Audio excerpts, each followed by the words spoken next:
शिक्षा मंत्री हमको लगता है कि बिल्कुल कनगोजर है, निष्क्रिय है। हमारा समाज, हमारा बिहार बचेगा तब तो हम राष्ट्र को बचाएंगे। कि मेरे बच्चे लगातार भूख हड़ताल पर हैं, आप मामला को सुलझाइए। कुछ होता है तो इसमें गवर्नर साहब और छपरा भी यूनिवर्सिटी की वीसी पर 302 का मुकदमा लगाइए। गिरीश चौधरी से बड़का महा डकैत आपको नजर नहीं आएगा।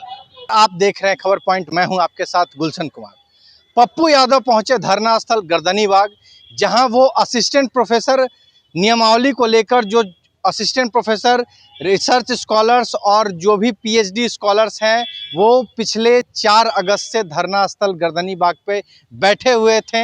आज वहीं पे पप्पू यादव उनके धरना को अपना समर्थन देने के लिए गर्दनीबाग पहुंचे, जहां उन्होंने छात्रों से बातचीत की और उनको अपना पूरा समर्थन देने का ऐलान कर दिया है। इसी बीच मीडिया से उन्होंने बातचीत की है। आइए सुनते हैं पप्पू यादव क्या कुछ कहते हुए नजर आ रहे हैं। आप लोग इसको क्यों नहीं चलाते? आप लोग भी तो सब बिहारी हैं। ये बिहारी के हित में आप लोग क्यों नहीं उठाते? हम बिहारी एक होते क्यों नहीं? हमारा समाज, हमारा बिहार बचेगा तब तो हम राष्ट्र को बचाएंगे।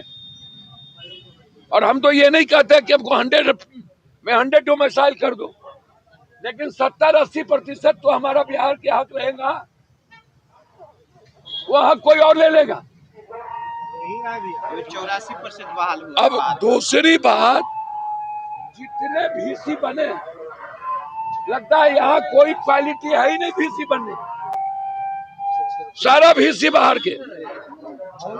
बिहार में ज्यादा पैसा है नहीं हमारे लोगों के पास। हमारे बिहार के जो विद्वान आदमी हैं, नालंदा बिहार, विक्रमशिला बिहार, वैशाली बिहार, चाणक्य बिहार, मंडन मिश्र बिहार, बगल में बिहार। भारत की राजधानी दिल्ली जो है, दिल्ली में भी 85% सीट रिजर्व करते हैं सिर्फ दिल्ली वासियों के लिए, 15% आउटसाइड। 10 बार बोल चुके हैं, ये एक बार नहीं, ये 10 बार लोकसभा में हम उठा चुके हैं। ये छोटी बात नहीं है। हम सरकार से आग्रह करते हैं, गवर्नर साहब से, कि मेरे बच्चे लगातार भूख हड़ताल पर हैं, आप मामला को सुलझाइए। अन्यथा हम, यदि हमारे बच्चों के साथ कुछ होता है तो इसमें गवर्नर साहब और छपरा भी यूनिवर्सिटी की वीसी पर 302 का मुकदमा लगाइए।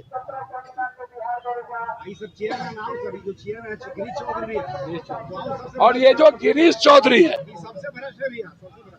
ये भ्रष्ट नहीं है, सबसे महा डकैत है। गिरीश चौधरी से बड़का महा डकैत आपको नजर नहीं आएगा। और डकैत को पद पर बनाया जाता है। तो इसीलिए सरकार से मेरा डिमांड है कि हमारे बच्चों के मामले को सुलझाइए। यदि नहीं सुलझाएंगे तो 16 तारीख को हम 1 दिवसीय उपवास करें। उच्च शिक्षा मंत्री छात्रों से मिलने नहीं आते हैं, कहते हैं हमको जानकारी नहीं है। हमने खुद संजय टाइगर जी से बातचीत की है और मैंने सारी बात संजय टाइगर जी से कही। हम अपने शिक्षा मंत्री से आग्रह किया है कि आप इसको खुद देखिए। अब शिक्षा मंत्री हमको लगता है कि बिल्कुल कनगोजर है, निष्क्रिय है और संवेदना नाम की चीज नहीं है। हम अपने भाई से आग्रह करेंगे कि अपने भाई के हित में कोई निर्णय ले।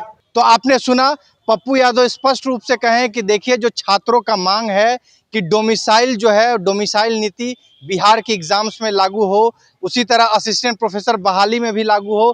क्योंकि जैसा उनको छात्रों ने बताया कि यहाँ पे जो असिस्टेंट प्रोफेसर हैं, पिछली बहालियों में 70 से 80% जो है बाकी राज्य के जो है वो छात्र यहाँ पे नौकरी कर रहे हैं। बिहार के अलग अलग जो वाइस चांसलर है यूनिवर्सिटीज के अंदर, वो भी कहीं ना कहीं बाहर से आते हैं। तो ऐसे में बिहारी छात्रों का जो यहाँ के निवासी हैं उनके साथ जो है वो हित नहीं हो पा रहा है, भेदभाव हो जा रहा है। तो इस पर पप्पू यादव इस मीडिया से कहते हुए नजर आए कि देखिए, हम डोमिसाइल नीति का पूर्ण जोन जो है वो समर्थन करते हैं और हम चाहते हैं कि कम से कम 70 से 80% बिहारी छात्रों को जो है वो इस असिस्टेंट प्रोफेसर बहाली में जो है वो उनको बैठने का अधिकार मिले, सिलेक्शन उनका हो, और बाकी भी उनकी जो एज को लेकर और विभिन्न जो मांगे हैं वो सरकार मांगे। अगर उनकी मांगे पर सरकार ध्यान नहीं देती है तो 16 तारीख को पप्पू यादव ने ऐलान कर दिया है कि वो 1 दिवसीय उपवास जो है असिस्टेंट प्रोफेसर बहाली के खिलाफ में जो छात्र जो है नियमावली के खिलाफ जो गर्दनीबाग बैठे हैं उनको वो अपना पूरा समर्थन देंगे और 1 दिन का उपवास रखेंगे। आप इस खबर को कैसे देखते हैं? अपनी राय प्रतिक्रिया कमेंट बॉक्स में दें और खबर पॉइंट के साथ जुड़े रहें। धन्यवाद।